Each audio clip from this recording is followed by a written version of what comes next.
Olá, estamos na corrida eleitoral no Brasil. No último vídeo eu comentei um pouco sobre a instrumentalização ou o abuso do sentimento religioso por parte de candidatos e candidatas para poderem manipular as pessoas exatamente nas eleições.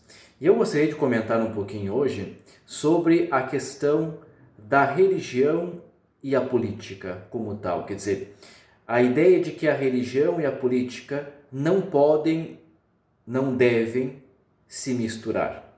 Talvez a primeira pergunta que ia fazer é: nós podemos separar de forma absoluta religião e política? Eu diria que isso é um ideal muito difícil. Por quê? Porque o ser humano, que é o ser político por natureza, ele também normalmente é o ser religioso. Então, se nós entendermos a política no seu sentido mais tradicional, ou seja, o trabalho pelo bem comum, ou a arte do bem comum, como diz o Papa Francisco, e entendermos a religião como aquilo que ela é, ou seja, as estruturas históricas do sentimento religioso de uma pessoa, de uma comunidade, nós entendemos que o ser humano, ele é político, mas também tem a sua dimensão religiosa. Então é muito difícil nós conseguirmos separar essas duas esferas. O que nós podemos fazer? Nós podemos ter a clareza de que uma coisa não deve interferir diretamente na outra. Quer dizer, o sentimento religioso pessoal ou de uma comunidade não deve interferir diretamente na vida de toda uma sociedade.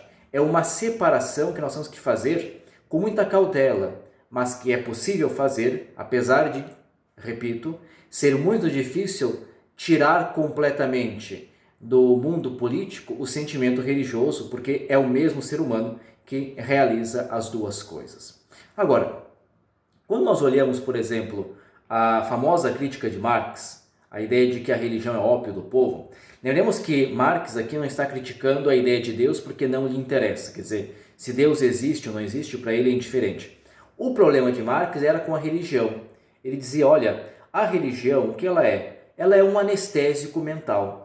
Então as pessoas, porque olham para a eternidade, olham para o céu, elas simplesmente esquecem da realidade histórica. E isso é um ótimo instrumento para a classe dominante, que continua a dominar a realidade histórica, enquanto ajuda elas a olharem apenas para outra realidade. E assim, a história não se transforma e a classe que domina permanece no domínio. A crítica de Marx tem sentido? Tem, porque a religião muitas vezes foi usada e ainda é usada como instrumento de colonização das consciências. Quer dizer, nós temos que dar a mão à palmatória a Marx, porque aquilo que ele disse de fato tem sentido. Não poucas vezes, muitas vezes a religião foi usada para controlar a sociedade. E nós estamos vendo agora, por exemplo, nesses últimos anos, como o fator religioso é muito importante na corrida eleitoral. Muitos candidatos, muitas candidatas estão partindo do fator religioso para colonizar e controlar as consciências. Como é que nós conseguimos, por assim dizer, combater esta lógica? Exatamente pela lógica da encarnação do Verbo. Lembramos que Dom Helder Câmara dizia assim, olha, para Marx a religião é ópio, para mim a religião é instrumento de libertação. Então, a lógica da encarnação do Verbo diz que o Filho de Deus, o Verbo eterno, se fez carne e assumiu toda a realidade histórica.